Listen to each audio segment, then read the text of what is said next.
Hello, everyone, and welcome back. Welcome back to Transition Awareness Breathing Podcast.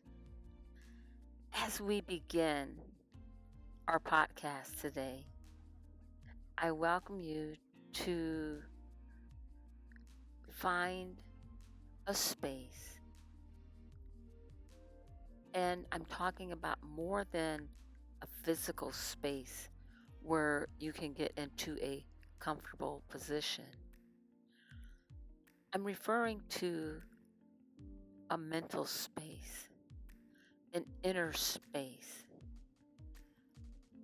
as we continue our discussion on exploring boundaries and barriers. During our podcast this time, we're going to really explore different boundaries and barriers, and I hope that the information that you receive is educational and it stimulates a desire to release and let go and explore beyond your barriers. Welcome. Let's get started. So let's explore some negative effects of barriers. And I'm going to just go a little farther and let's say some emotional barriers. Emotional barriers can cause mental blocks. It prevents people from expressing themselves and freely being open and sharing their thoughts or feelings. It can prevent people from really, maybe in a work environment, performing the best that they can be because maybe there are barriers in the work environment. Sometimes they are informal barriers that people may not want to talk about. People ignore the barriers because of a negative effect. That is an example of a barrier, anything that prevents a growth, prevents a person from growing mentally or physically or spiritually can be perceived as a barrier. If someone is in an abusive relationship, it could be an emotional abuse or physical abuse, or unfortunately the world has just gotten really wild. It is certainly a barrier, and anyone who is in a relationship where you find those barriers and you need help to escape from that situation, call for help.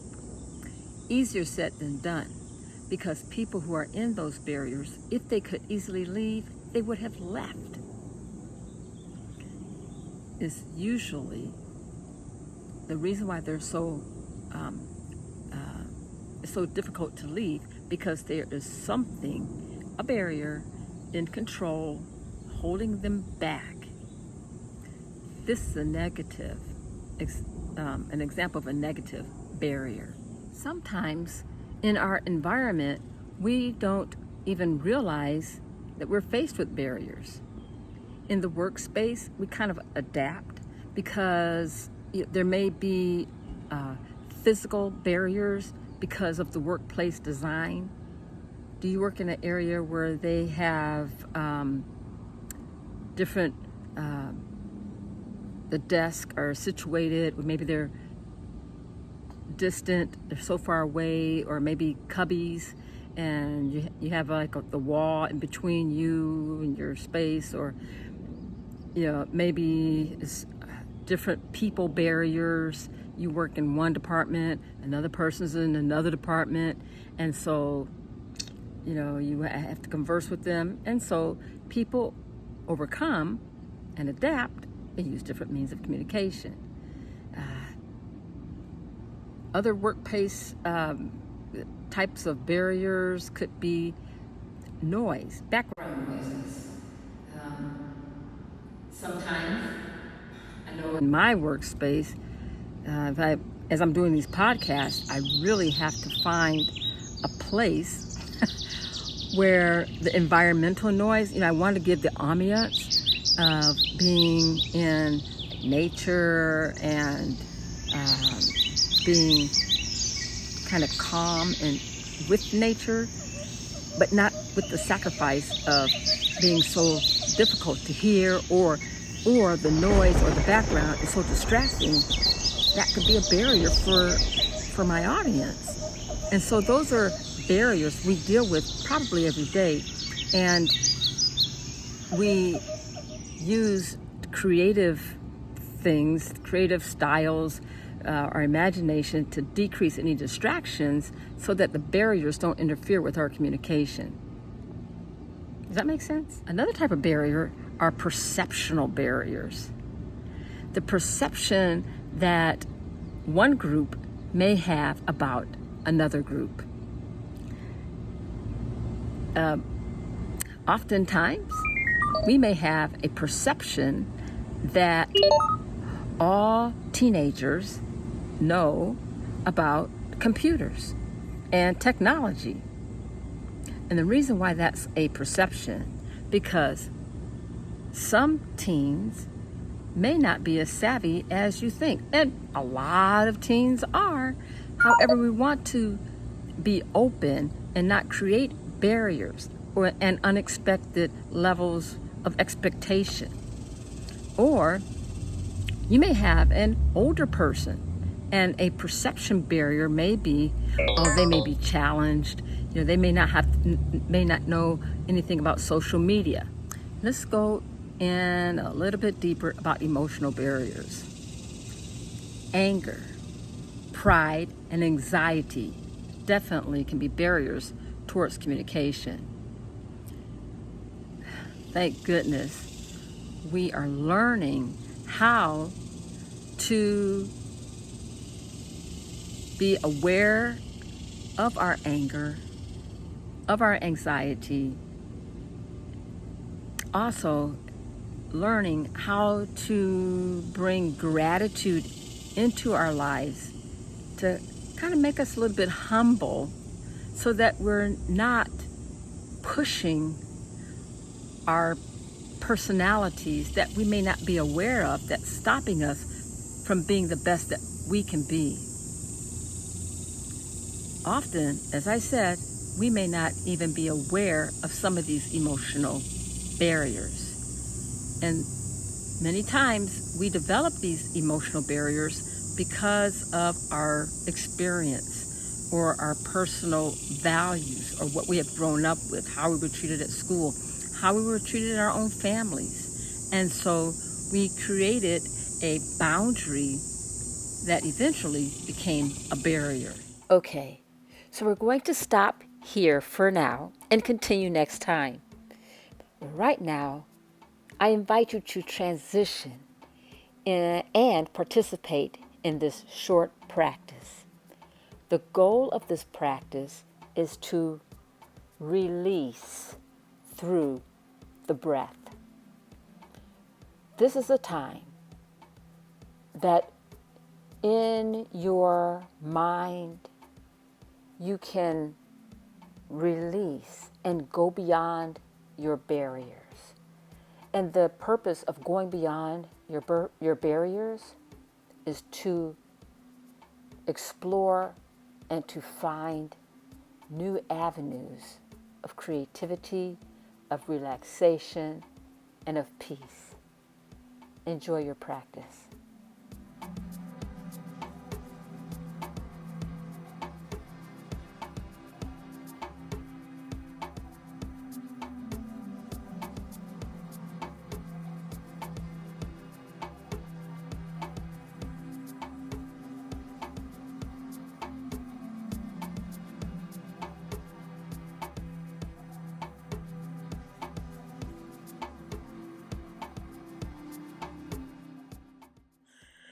As you prepare yourself and get into a comfortable position, I invite you